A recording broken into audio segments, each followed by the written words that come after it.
"Sir, can we have some bread?" asked two little girls, and the rich CEO broke down in tears. One morning, the CEO was having breakfast. Three little girls walked in. They stood close to the table, their small hands clasped together, eyes wide and tired. One of them stepped forward, her voice barely above a whisper. "We are hungry, can you please give us some bread?" For a moment, he didn't move. The steam from his coffee drifted between them, and the world outside seemed to fade away. He looked at their faces, pale, thin, and marked with a quiet kind of desperation. He had sat in boardrooms negotiating million-dollar deals without flinching, but in this simple moment, his heart felt like it might shatter. The smallest girl, wearing a faded yellow dress, pointed shyly at the slices of bread on his plate. "Just one piece please," she murmured. Her sisters stood behind her, their heads lowered. He pushed his plate toward them, his hands trembling. "Here, take it," he said. But as he spoke, his voice cracked. Something in his chest ached in a way he hadn't felt in years. He watched them pick up the bread gently, as though it were something precious. They didn't eat right away. They broke the slices into smaller pieces, sharing with one another, smiling softly like they had just been given a feast. The CEO felt an unfamiliar sting in his eyes. He leaned back, trying to breathe steadily. But the memories came rushing in. Days from his own childhood when food had been scarce, when his mother had gone without meals so he and his brother could eat. He had promised himself that he would never be in that place again. And yet, here were these three little girls, living that same struggle. "Where are your parents?" he asked quietly. The eldest girl glanced at her sisters, then at him. "Gone," she said simply. There was no bitterness in her tone. Just a blunt truth she had grown used to. His chest tightened. Do you have somewhere to stay?" She shook her head. "We sleep wherever we can. Sometimes in the park." The words felt like ice against his skin. He had seen poverty from a distance, through charity reports, news articles, and quick donations. But this was different. This was right in front of him, breathing, trembling, hungry. He waved for the waiter, his voice firm now. "Bring more bread, eggs, milk. Everything fresh." The girls' eyes widened, but they didn't speak. When the food came, they hesitated before eating, as if waiting for his permission. He nodded. And they dug in. Carefully, politely, even though they were clearly starving. He couldn't take his eyes off them. Every bite they took made his throat tighten. He had built skyscrapers, signed billion-dollar contracts, flown in private jets. But watching these children eat felt more important than any achievement in his career. When they finished, the youngest leaned back with a satisfied sigh. "Thank you, sir," she said, her voice warm despite her exhaustion. The CEO managed a smile. "You're welcome. But you can't go back to sleeping outside." The eldest girl frowned. "We're used to it." He shook his head. "No. Not anymore." For a long moment, there was silence. He didn't know exactly what he was going to do. He only knew he couldn't let them walk away. In that instant, his mind was already racing. This wasn't going to be just a breakfast. It was going to be the beginning of something that would change all of their lives. Before the girls could say anything, he stood up. "Come with me," he said gently. "We'll figure things out together." And as they followed him out of the small cafe, he knew deep inside that his world, and theirs, would never be the same again. The girls followed him quietly, their small footsteps echoing against the sidewalk. The morning air was cool, and the city noises surrounded them, but they didn't say a word.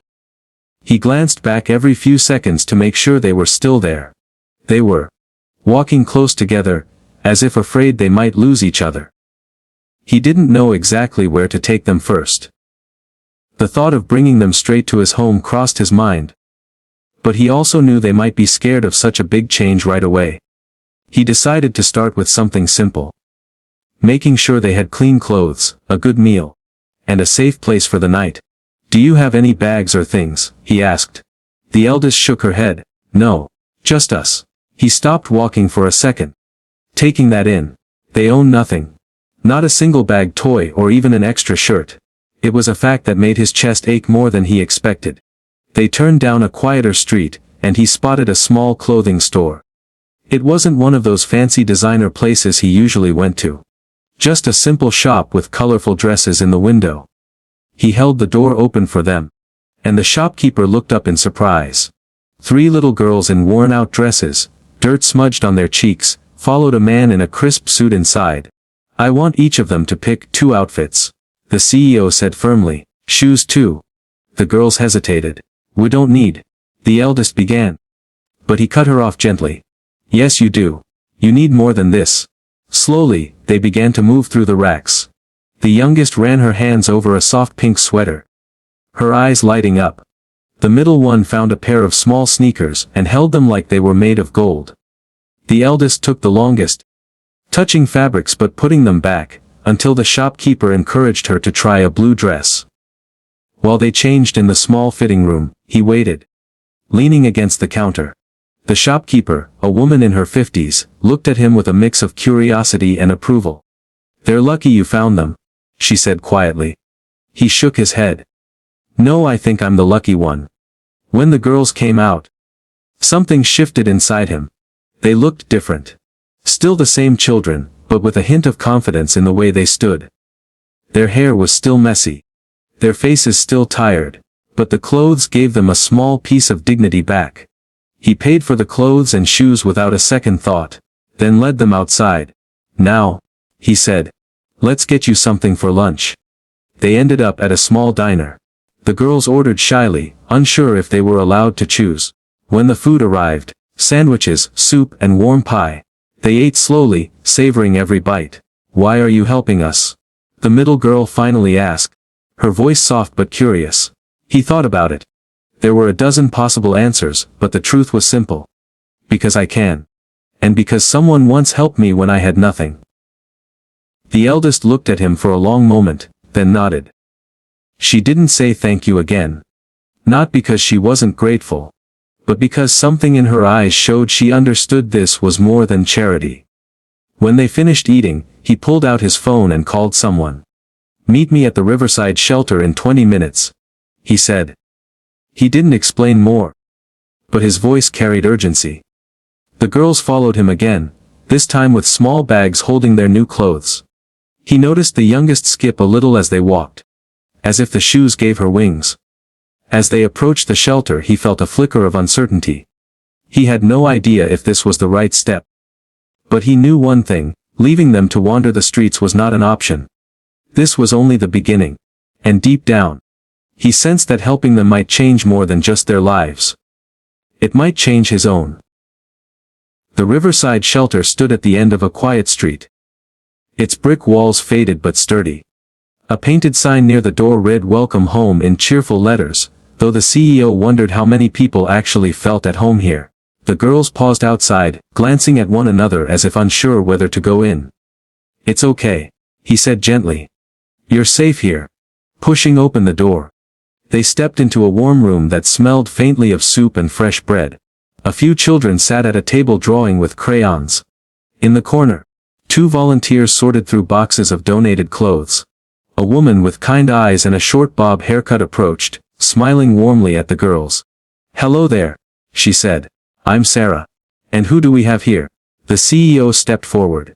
These 3 need a place to stay tonight. Somewhere clean. Somewhere safe. Sarah nodded. Of course. We'll take care of them. She crouched down to the girls' level. What are your names? The eldest answered first. I'm Emma. This is Mia, she said, pointing to the middle sister, and this is Lily.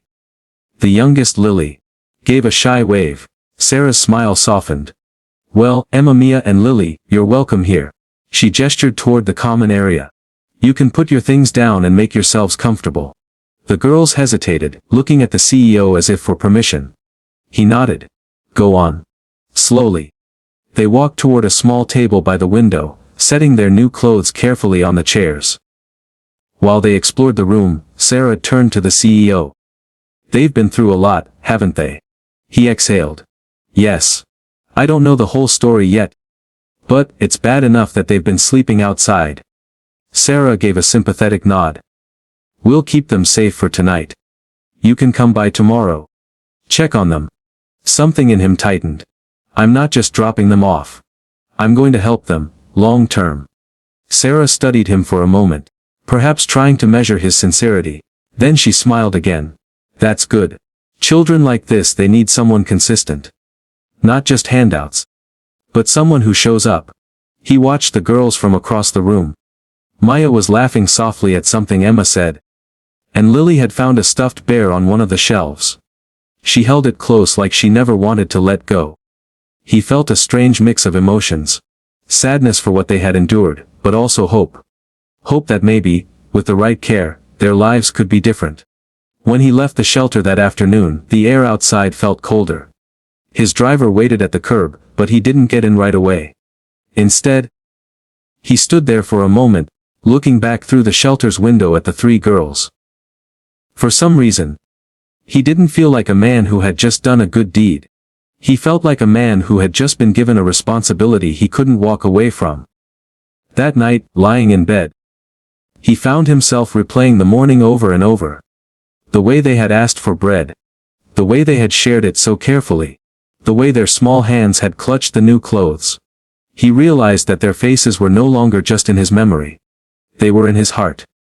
Tomorrow, he decided, he would go back. And this time, he would start asking the questions that needed answers. Because he had a feeling this was only the beginning of a much bigger story. The next morning, he was awake before sunrise. The city outside was still quiet, but his mind was restless. He couldn't shake the image of the girls from his thoughts. The way they had looked at him, a mix of trust and uncertainty, had left something heavy in his chest. He skipped his usual routine.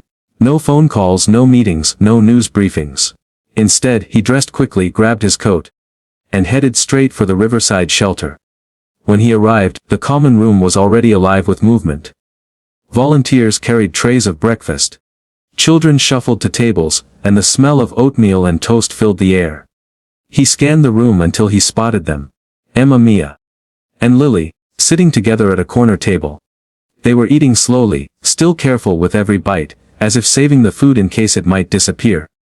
He walked over, and all three looked up at once. "You came back," Mia said, almost surprised. "I told you I would," he replied with a small smile, taking a seat beside them. "How was your night?" Emma shrugged. "Warm, quiet, better than outside." He nodded, then lowered his voice. "I want to know, how long have you been on your own?" Emma glanced at her sisters. "Since last winter," she said finally. "Our mom, she got sick. Really sick. And she never got better." Lily's eyes dropped to her lap, and Mia looked away. "What about your father?" he asked gently. "We don't have one," Emma said simply. "No, not really. He left before Lily was born." The weight of her words pressed on him. He could hear how matter of fact she was, as if she had stopped expecting the world to be fair a long time ago. "What did you do after your mom?" he asked softly. Emma's voice was steady, but her eyes were sharp. "We stayed in the apartment for a little while. But then, someone came and said we couldn't live there anymore. We didn't have anywhere to go. So you've been sleeping outside. For almost a year." Emma nodded. "Sometimes in parks. Sometimes in doorways where the wind doesn't get us." He felt his stomach twist. For all the years he had spent building his empire, he had walked past countless streets, never stopping to think who was hiding in the shadows. Now, three of those shadows had names: Emma, Mia, and Lily. "I'm going to help you," he said finally. "Not just for today, not just for a week. You won't have to worry about food or where you'll sleep again." Mia looked at him cautiously. "Why? You don't even know us." He hesitated. "Because once, someone helped me when I thought no one would. I promised myself that if I ever could, I'd do the same for someone else." Emma studied him for a long moment, then gave a small nod. It wasn't trust yet, but it was a start. Sarah, the shelter coordinator, came over and handed the girls each a warm coat. "It's going to be cold today," she said. The CEO stood. "Get your things," he told the girls. "We're going out." They exchanged quick glances, then gathered their bags. As they followed him toward the door, Lily clutched her new bear tightly, her small hand gripping his sleeve. He didn't know exactly what the next step would be. But one thing was certain. He wasn't letting go. The winter air hit them as soon as they stepped outside. It was sharp and biting. The kind of cold that crept under your skin. The CEO glanced at the girls, making sure their new coats were zipped up tight. Even with the layers.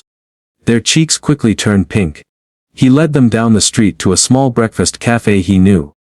It wasn't the kind of place where he usually had meetings or took business partners. This one was warm, unpretentious. And smelled like butter and fresh bread the moment you stepped inside. The waiter recognized him immediately, but he waved off the usual formalities. "Just bring us something hot," he said, "and make sure they're full." The girls slid into the booth, their hands cupped around the mugs of hot chocolate that arrived first. Lily blew gently on hers before taking a sip, her eyes closing in delight. Emma and Mia were quieter, still guarded, but a little more relaxed than yesterday. They ordered pancakes, eggs, and toast. When the food came, the girls didn't rush. They ate with that same careful pace, as if the meal might need to last all day. After breakfast, the CEO said, "We're going to see a friend of mine." "Ooh?" Mia asked, her fork hovering over her plate. "Someone who can help me figure out the best way to take care of you." Emma frowned slightly. "We don't want to be trouble for you." He shook his head. "You're not trouble. You're exactly where you should be right now." After they finished eating, they walked to his car. This time, he didn't care if people noticed him with the 3 little girls. If someone recognized him, let them. It didn't matter. The drive was quiet. Lily leaned against him in the back seat, still holding her stuffed bear. Mia gazed out the window, and Emma sat upright, as if keeping watch over her sisters. They pulled up to a modest 2-story brick house with a blue door. A woman in her 40s stepped outside as they approached. She wore a heavy sweater and had a clipboard in her hand. "Lisa," he greeted warmly. "Thanks for meeting us." "Of course," she said, smiling at the girls. "These must be the ones you called about." Emma stepped forward slightly, protective. "Who are you?" "I help families," Lisa said gently. "And kids who need someone to stand up for them." The CEO knelt beside the girls. "She's a good person. I trust her." Lisa invited them inside. The house was cozy, not fancy, but warm, with soft lighting and the faint smell of cinnamon. She led them into the living room, where a fire crackled in the fireplace. For the next hour, Lisa asked questions. Not the kind that made the girls feel interrogated, but ones that helped her understand their situation. Emma did most of the talking, explaining the past year in careful, simple sentences. The CEO sat nearby, listening to every word. Each detail felt like another piece of a puzzle he didn't even realize he'd been handed. When the conversation ended, Lisa set down her clipboard. "They need stability," she said quietly to him. "They need someone they can count on. And they need it soon." "I can give them that," he replied without hesitation. Lisa studied him. "This won't be easy. You can't just feed them and give them clothes. You'll need to be there. Really be there." He glanced at the 3 girls sitting together on the couch. "I know," he said. "And I'm ready." It was a promise. Not just to Lisa, but to himself. And he knew he couldn't break it. When they left Lisa's house, the afternoon sun was low in the sky. The cold air carried the scent of wood smoke from nearby chimneys.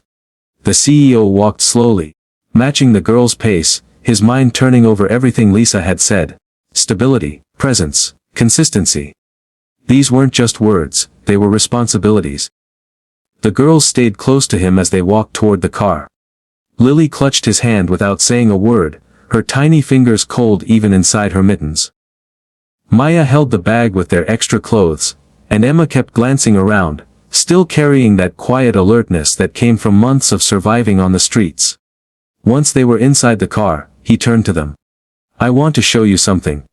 They drove across town, passing rows of shops and apartment buildings, until they reached a quiet neighborhood lined with tall trees.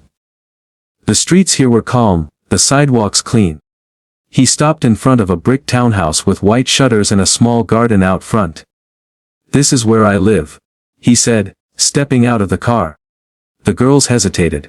Emma's eyes moved from the front door to the windows and back to him. "You want us to come inside?" "Yes," he said simply. "I want you to see it. I want you to know you're welcome here." He led them up the steps and unlocked the door. The warmth of the house wrapped around them as they stepped inside. The living room was bright, with shelves filled with books, and a large couch facing a fireplace. There was no sign of the cold streets they had been sleeping on. Only safety. Lily wandered in first, her stuffed bear still in her arms. She stopped in front of the fireplace, staring at the flickering flames. Mia followed, running her hand over the soft fabric of the couch. Emma lingered by the door. Her shoulders tense. "You can look around," he said gently. They moved slowly from room to room. The kitchen made them pause. The counter stacked with fresh fruit. The smell of coffee still faint in the air. Upstairs they peeked into the guest room, where clean blankets were folded neatly at the foot of the bed. Is this where we'd stay?" Mia asked quietly. "If you want to," he said, "no pressure. But you'll have your own beds. Your own space." Emma stepped into the room, looking at the blankets as if they were something rare. "We've never had our own beds," she murmured. Something in his chest twisted again. "Then maybe it's time that changes." They returned downstairs, and he made them hot tea with honey. They sat together at the kitchen table. For a while, no one spoke. The girls sipped their tea, and he simply watched them, wondering how three small strangers had so quickly taken up such a big space in his life. When the cups were empty, Emma cleared her throat. "Why are you doing this?" she asked. He met her gaze. "Because you deserve better than what you've had. And I can help give it to you." She didn't respond right away, but her eyes softened just a little. That night, he drove them back to the shelter, knowing they still needed time. But as they said goodnight, he told them, "Tomorrow, we'll talk about what comes next." Together.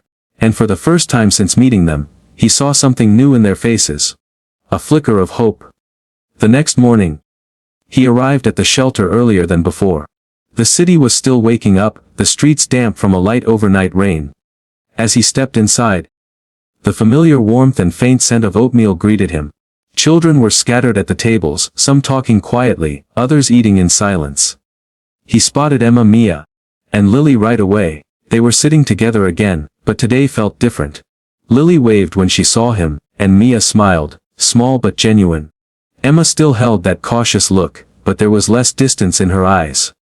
"You came early," Emma said as he approached. "I didn't want to wait to see you," he replied, taking the seat across from them. "How was your night?"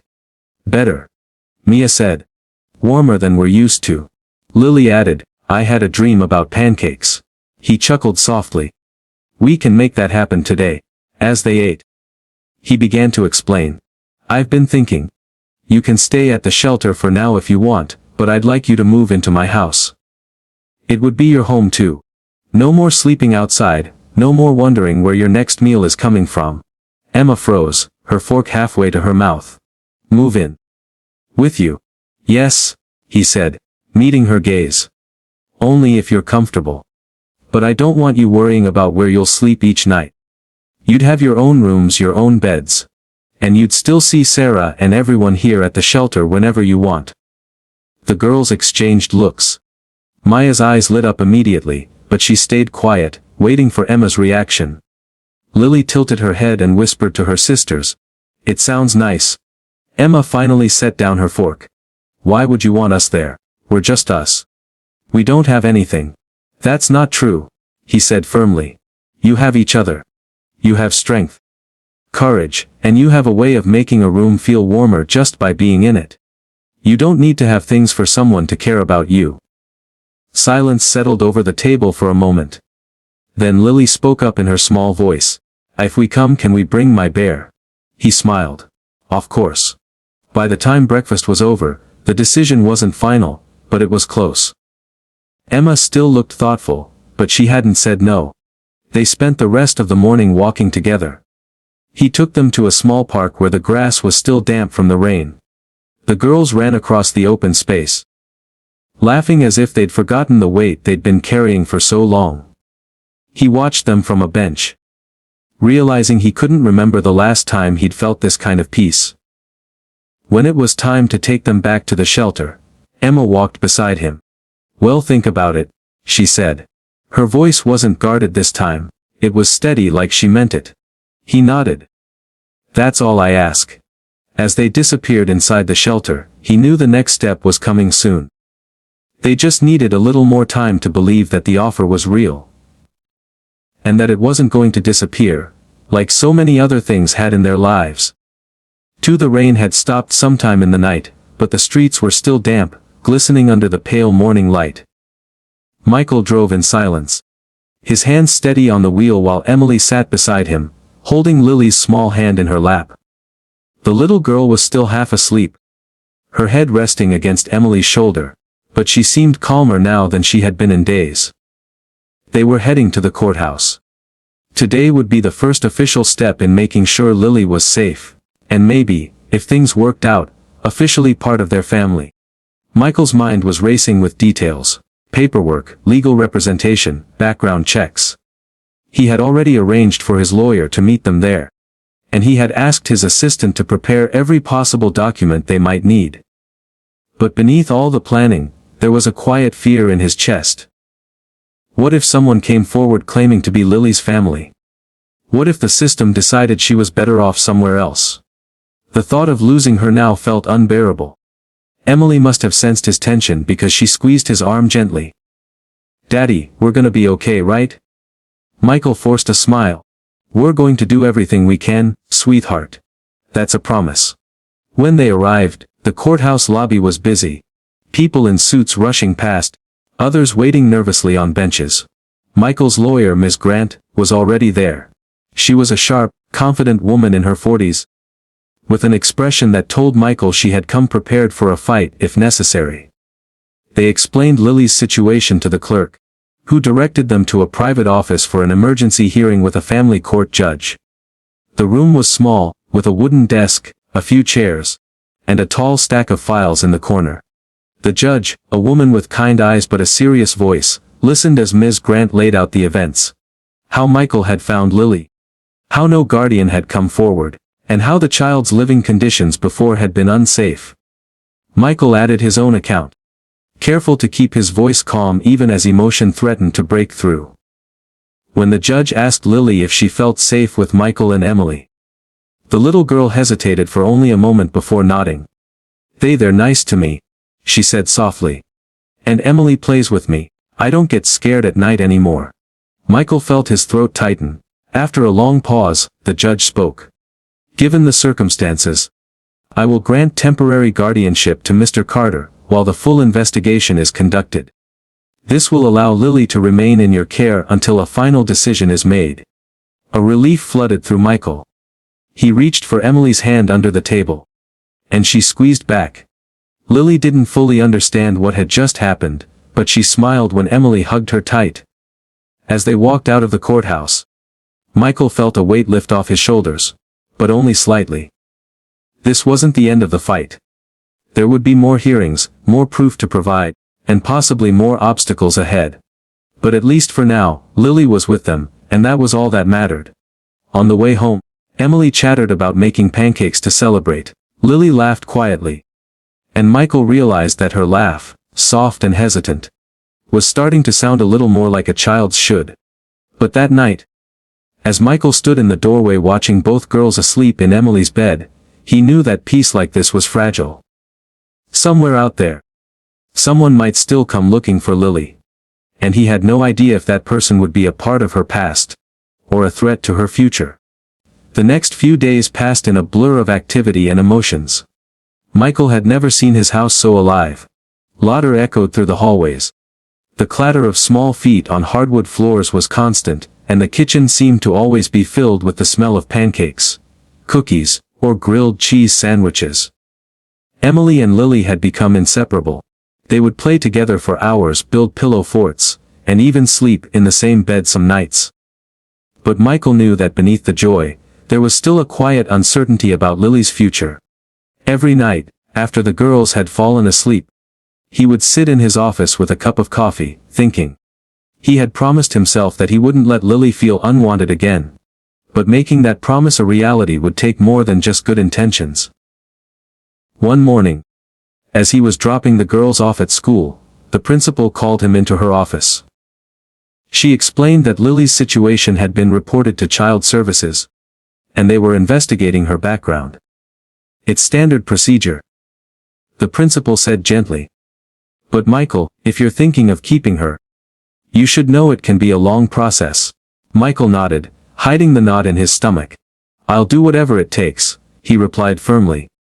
That evening, over dinner, Emily asked, Daddy, is Lily going to live with us forever? Her little voice was hesitant, almost afraid of the answer. Lily looked down at her plate, not saying a word. Michael put down his fork and looked at both girls. I'm going to do everything I can to make sure she stays right here with us, he said. But some things take time. You just have to trust me. Lily looked up, her eyes shimmering. People have said that before, she whispered. And then they left. Michael's chest tightened. He reached across the table, taking her small hand in his.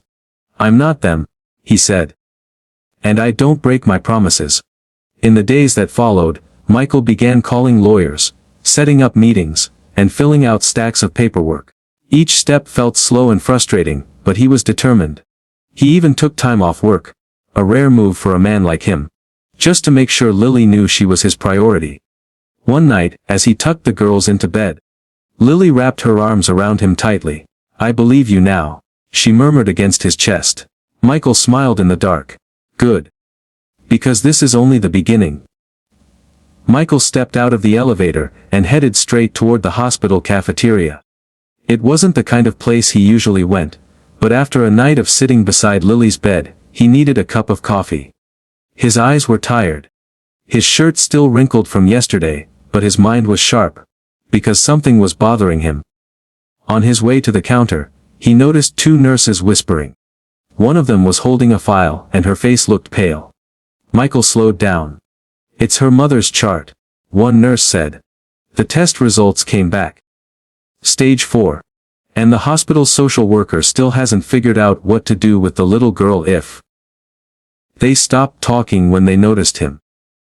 Michael forced himself to keep walking, but his grip tightened on the paper cup in his hand. He knew they were talking about Lily's mom. He didn't want to eavesdrop, but every word felt like a punch in the chest. When he returned to Lily's room, she was sitting up in bed, coloring with Emily.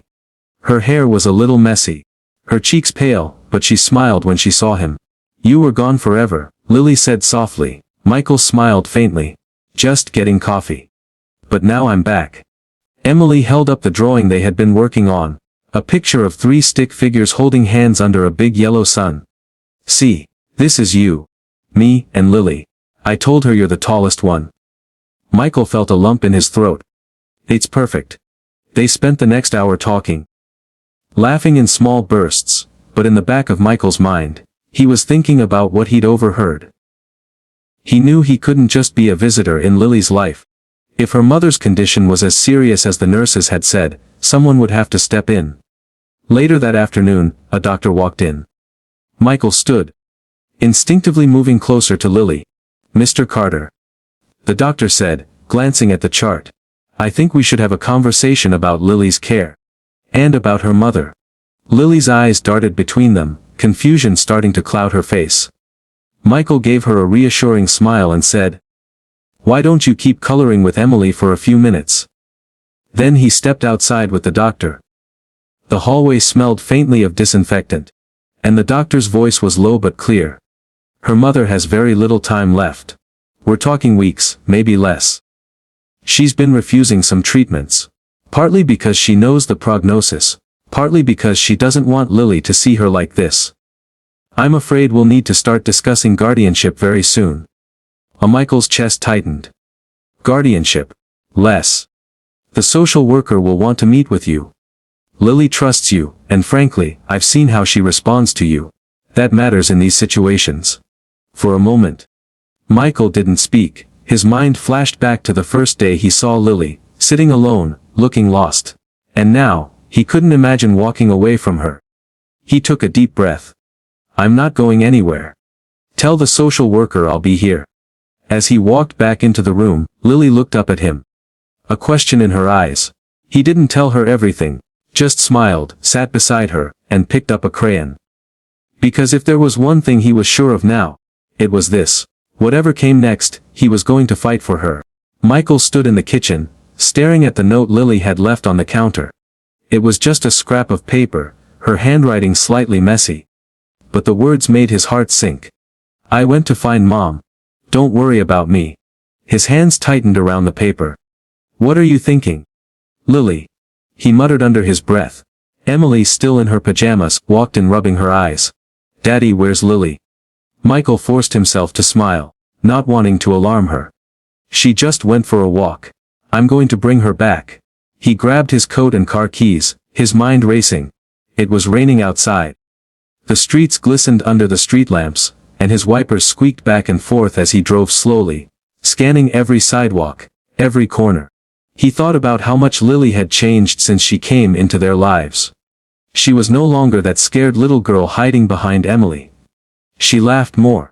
She trusted more. And now, she had disappeared. At the intersection near the old bookstore, he spotted a small figure in a yellow raincoat, walking with her head down. Michael pulled over, his heart pounding. He stepped out into the rain. Lily. She froze, then turned slowly. Her eyes were red, her cheeks wet from both rain and tears. I just wanted to see if she's out there. Lily whispered. Michael walked toward her, kneeling so they were eye to eye. Lily, listen to me. Your mom, she made her choices. But I'm here now. Emily's here. You're not alone anymore. Lily's lips trembled. But what if she needs me? He pulled her into a hug, the rain soaking both of them. And what if we need you? You're part of our family now. We can't lose you. For a moment she clung to him without saying a word. Then, softly, she whispered. Okay, I'll come home. Michael exhaled in relief. He took her hand, guiding her toward the car. As they drove back, he glanced in the rearview mirror and saw her leaning against Emily, who had run to greet her the moment they arrived. That night, Michael realized something important. Love didn't just come from blood. It came from staying. From showing up. From not letting go when it mattered most. And he knew he would never let go of Lily. The next morning Michael was up before the sun. Sleep had been short, but his mind was steady. Today felt important. He could sense it in the air, like the quiet before a big decision. He walked into the kitchen to find Emily already there, her hair in a messy bun, wearing one of his oversized t-shirts. She was pouring cereal into 2 bowls, one for herself, one for Lily. You're up early, he said softly, kissing the top of her head. I couldn't sleep, she admitted. I kept thinking about Lily's mom. What if she's out there somewhere? Looking for her. Michael sat at the table, leaning forward. And what if she's not? That's why we're doing everything we can. So we know the truth. Emily looked down at her cereal but didn't take a bite. I don't want Lily to be sad. She's lucky. Michael said gently. She has you. Lily shuffled into the kitchen, rubbing her eyes. Her small voice breaking the quiet. Did you say my name? Emily smiled quickly. Yeah, I was telling Daddy you like pancakes. Lily grinned shyly. I do. Michael reached over and ruffled her hair. Then pancakes it is. As the girls sat down to eat, Michael's phone buzzed. It was a message from the investigator. Short and direct. I found something. Call me. His heart rate picked up. He stepped into the hallway, dialing immediately. What did you find? Michael asked without greeting. I traced the hospital records from the night Lily was born. The investigator said. There's a woman's name. But here's the strange part, she disappeared from the system 2 weeks later. No address, no ID trail, nothing. Michael frowned. Disappeared. It's like she vanished. But I found a lead. A charity clinic on the other side of town. She might have been there recently. Michael's grip on the phone tightened. Send me the details. When he returned to the kitchen, Emily and Lily were giggling over pancake shapes. For a moment, he just stood there, watching them. Part of him wanted to protect this bubble forever. But another part knew the truth could change everything, good or bad. After breakfast, Michael told Emily, I have to go out for a while. Something important came up. Emily's smile faded. Is it about Lily? Yes, he admitted. But I don't want to say anything until I'm sure. She nodded slowly, but he could see the worry in her eyes. Driving across town, Michael thought about all the ways this could end. Maybe Lily's mother had left her out of desperation, not neglect. Maybe she was still out there, searching. Or maybe she wasn't. When he reached the small clinic, the building looked worn but cared for. Inside, the air smelled faintly of antiseptic and coffee. A nurse behind the counter looked up. "Can I help you?" "I'm looking for someone," Michael said, giving the name the investigator had found. The nurse hesitated, then glanced toward a closed door at the end of the hall. "She's here. But she's not well." Michael's chest tightened. "Can I see her?" The nurse hesitated again. Only for a moment. Michael walked down the hall, his footsteps heavy. The door opened. And there she was. A woman in her late 20s, sitting on the edge of a bed. Her hair was tangled, her eyes tired but alert. She looked up at him, and for a second, neither of them spoke. Finally, she said in a voice barely above a whisper, "You found me." Michael stepped into the hospital room quietly. Careful not to wake Lily. The morning sunlight filtered through the blinds, casting soft lines across her small face. She was still asleep. Her arm wrapped around the stuffed bunny Emily had given her the night before. He stood there for a moment, just watching her. There was something about the way she slept, so peaceful yet so fragile, that made his chest tighten. This little girl had been through so much. Yet she still managed to smile when she saw Emily. A nurse entered with a chart in hand. "Good morning, Mr. Carter," she said softly. Her test results came back. Michael straightened. "And?" The nurse smiled gently. "Nothing alarming. She's underweight and a bit anemic. But nothing that can't be fixed with proper care, nutrition and rest. Physically she's going to be fine." Michael exhaled slowly, a weight lifting off his shoulders. "Thank you," he said, his voice low. "She's lucky," the nurse added. "Not every child in her situation finds someone who cares."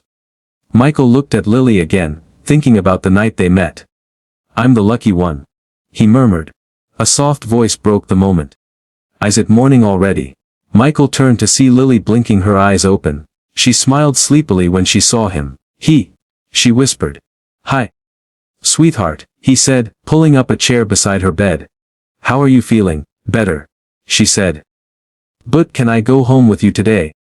"I don't want to stay here anymore." Michael hesitated. The hospital had been the safest place for her since that night, but he understood. She needed more than medicine, she needed a home, a family. "I'll talk to the doctor," he said. "If they say it's okay then yes. You can come home." Her eyes lit up. "Will Emily be there?" "Of course," Michael said. "She can't wait to see you." A small tear slipped down Lily's cheek. "I've never had a sister before." Michael reached over, brushing the tear away. "And now you have two things you've never had before. A sister and a place where you belong." Later that afternoon, Michael signed the discharge papers. Emily came running into the hospital lobby, arms wide open. "Lily!" she shouted. And the two girls hugged like they'd been apart for years instead of just a day. Michael stood back, watching them, a warmth spreading through his chest. For the first time in a long time, his life didn't feel empty. But he knew this was just the beginning. Lily's past was still a mystery. And somewhere out there, the truth waited. Something that could either heal them all, or shatter what they had just begun to build. Michael stood in the quiet of his office, long after everyone else had gone home. The building was still, the city lights glowing in the distance. On his desk sat the small, hand-drawn picture Lily had given him earlier that day. 3 stick figures holding hands under a bright yellow sun. Above it, she had written in uneven letters, "Me, Emily, Daddy." He traced the little sun with his finger, feeling an ache deep in his chest. Just a few weeks ago, he hadn't even known Lily existed. Now, she felt like she belonged here. Like she had always been meant to be part of their family. But the thought of the legal battles ahead, the questions from social workers, and the uncertainty of whether he could keep her weighed heavily on him. The sound of small footsteps broke his thoughts. Emily peeked around the doorway, holding her stuffed rabbit. "Daddy, you're still working?" she asked softly. Michael smiled and shook his head. "No, sweetheart. Just thinking." She walked in and climbed into his lap. "About Lily?" He nodded. "Yes. About Lily." Emily rested her head against his chest. "She's scared, Daddy. She told me she dreams about her mom coming back. But she also told me she wants to stay with us." Michael swallowed hard. "I want her to stay too." He didn't realize until that moment how much he truly meant it. This wasn't just about helping a child in need. It was about his own heart. About the way Lily had already filled the quiet spaces in their home. Later that night, as Michael tucked both girls into bed, Lily hesitated before pulling the blanket up to her chin. "Michael, if I have to go, will you still remember me?" His throat tightened. "Lily," he said, crouching beside her bed, "I'm not going to forget you. Ever. And I'm going to do everything I can so you don't have to go." She didn't answer right away. Instead, she reached out and wrapped her small arms around his neck. "Okay," she whispered. When he left their room, Michael knew something with absolute certainty. He wasn't going to let the system take her away. Not now. Not ever. The next morning he made his decision. He called his lawyer before breakfast. "I want full guardianship of Lily," he said firmly. "Whatever it takes, start today." The next few days were a blur for Michael. The investigation was in full swing, and every time he walked into the police station, more pieces of the puzzle seemed to appear. But none of them gave a complete picture. Lily's eyes followed him wherever he went, silently asking questions she didn't have the courage to voice. Emily stayed close to her, almost as if she was guarding her. On Thursday afternoon, Detective Harris called Michael into his office. "We've located someone," Harris said. "A woman named Karen Mitchell. She's not Lily's mother, but she's a close friend of the family. Says she hasn't seen the girl in over a year." Michael's pulse quickened. "Where is she?" "She's on her way here." When Karen arrived, she looked nervous, clutching a worn leather bag. Her eyes softened when she saw Lily, but there was also a flicker of guilt in them. "Lily," she said softly, kneeling down. "Oh, sweetheart, you've grown." Lily hesitated, then took a small step forward. "Do you know where my mom is?" Karen's face fell. She looked at Michael before answering. I don't know for sure." "Your mom, she was struggling, Lily. Things got bad and she left to try to fix her life. She asked me to look after you. But I couldn't." Michael could see the tears forming in Lily's eyes. He stepped in quickly. "Then why didn't you come forward sooner?" "She's been scared and alone." Karen swallowed hard. "Because I thought she was better off with a stable family. I didn't know where she was. And I didn't think I could give Lily what she needed." Michael clenched his jaw. "Well, you were wrong." Karen nodded, her hands shaking. "I know. And I'm sorry. But I have something." She reached into her bag and pulled out a small sealed envelope. "Your mom gave me this the last time I saw her. She told me to give it to you when I was sure it was safe." Lily took the envelope with trembling hands. She looked up at Michael, as if asking permission to open it. He gave her a small nod. Inside was a handwritten letter. Lily read in silence, her eyes scanning quickly, then slowly, then stopping altogether. Tears began to fall down her cheeks. Emily stepped forward and hugged her. "What does it say?" she asked gently. Lily sniffled, clutching the letter to her chest. "She says she loves me. That she's sorry. And that she'll come find me when she's better." Michael felt something twist in his chest. It wasn't the happy ending he wanted for her, but it was hope. Karen stood up, looking at Michael. "I can try to help you find her. I still have contacts. But it might take time." Michael nodded slowly. "Then we'll take it one step at a time. Lily's not alone anymore.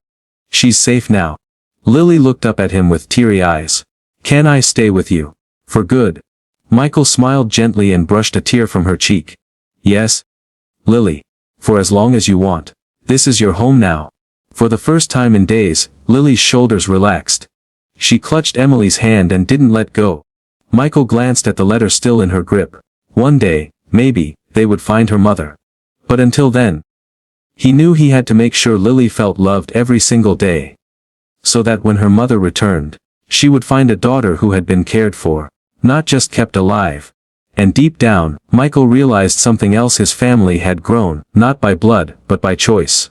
Michael stood in the quiet of his home office, the dim glow of the desk lamp casting long shadows on the walls. His laptop screen showed the latest updates from the foundation.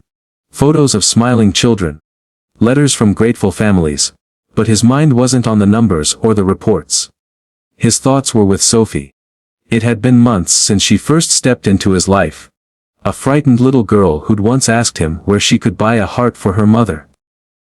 Now, she was sitting in her room upstairs, working on a drawing for school, her laughter occasionally drifting down the hallway. He thought about everything they had been through. The hospital visits, the surgeries, the emotional storms, and the quiet victories. He thought about how she'd started to call him Dad. Without hesitation. He thought about how much his life had changed since that day in the hospital.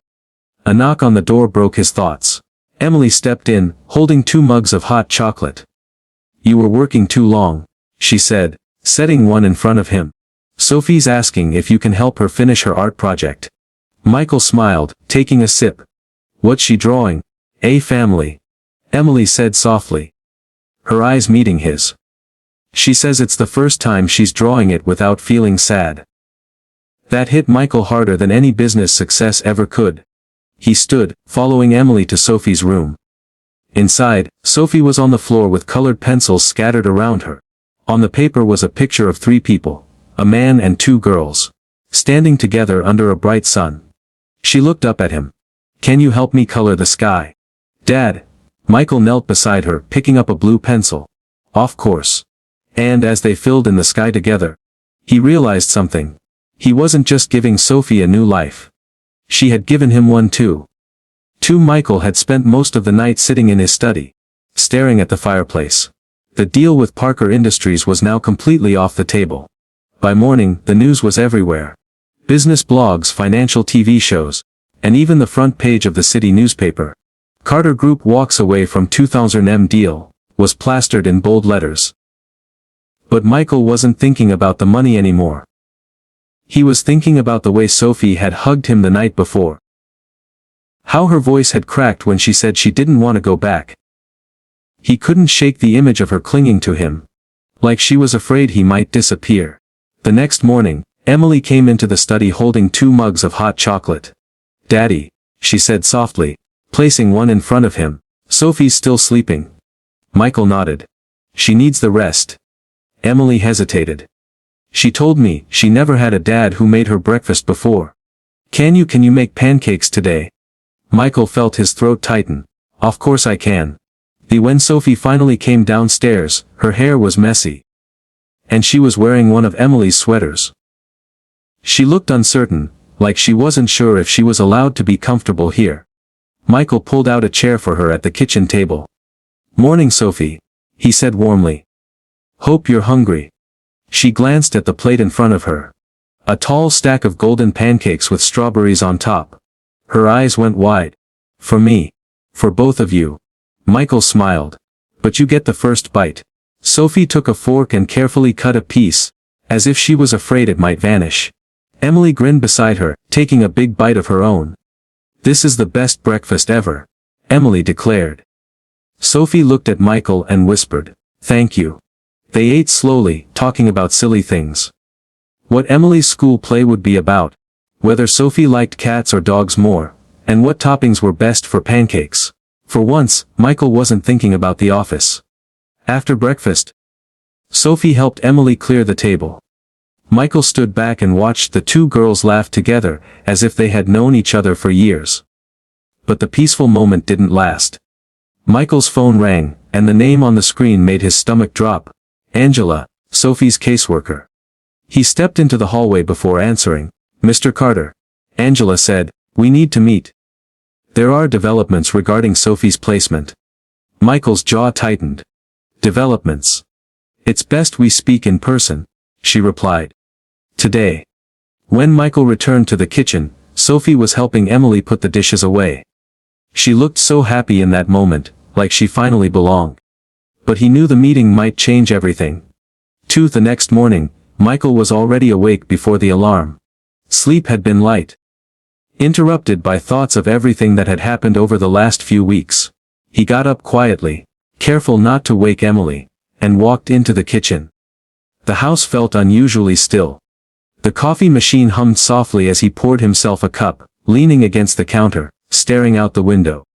Today was the day he would finally meet with the adoption board again. This time not just for Lily, but for her younger brother too. The thought carried a mix of anticipation and worry. The process wasn't guaranteed. Paperwork could stall. Decisions could go either way. But deep down, Michael felt ready to fight for them. A small shuffle of footsteps broke his thoughts. Emily appeared, hair messy, still in her pajamas, rubbing her eyes. "Morning, Daddy," she said, yawning. "Morning, sunshine," he replied, smiling. "You're up early. I wanted to be here before you left for the meeting," she said, climbing into a chair. "So, are they going to say yes?" Michael crouched in front of her. "I don't know yet. But I'm going to do everything I can to make sure they do." "That's a promise." Lily joined them a few minutes later, wearing one of Emily's spare sweaters, the sleeves a little too long. She sat down quietly, looking between Michael and Emily, sensing that something important was going to happen today. "Is this about us staying here?" she asked softly. Michael nodded. "It is. And I'm going to make sure they understand why you both belong here. All of you." The drive to the city felt long. The board's office was in a tall, old building with creaky elevators and polished floors. As Michael sat outside the meeting room, he could hear muffled voices inside. His attorney whispered last-minute advice. But Michael's mind was already set. He wasn't going to speak like a businessman today. He was going to speak like a father. When his turn came, he stepped inside. Around the long table sat 6 board members, each with a file in front of them. The air was formal, but Michael's tone was warm and steady. He talked about the girls, about Emily's joy when she found Lily, about the bond they had formed in such a short time. He spoke of Lily's resilience, her quiet strength, and how she'd already become a sister in every way that mattered. Then he told them about the little boy, Lily's brother, still in foster care. "This isn't about me wanting to help," he said finally, leaning forward. "It's about family. They've already found each other. I'm just asking you to let them stay together." There was a pause in the room, the kind that felt heavy with consideration. One of the board members glanced at the others, then closed the file slowly. "Mr. Carter," she said, "we'll deliberate and contact you as soon as possible." Walking out of the building, Michael felt drained. He'd said everything he could. Now, it was a matter of waiting. Emily and Lily were at home with his sister, unaware of the details but hopeful all the same. That evening, as the sun dipped low, Michael's phone rang. He answered quickly. The voice on the other end was calm but carried a smile in its tone. "Oh, Mr. Carter, the board has approved your application. Both children will be placed in your permanent care." For a moment, Michael couldn't speak. Relief washed over him like a tide, and his eyes stung.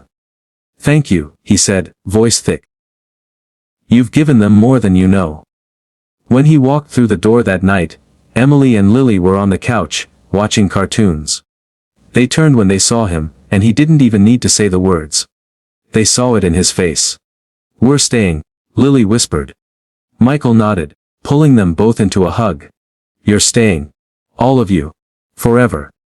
The morning after the storm, Michael stood in the kitchen, staring at the coffee maker but not really seeing it. His mind was heavy, replaying yesterday's events over and over. The sound of Emily's quiet voice from the night before still echoed in his ears.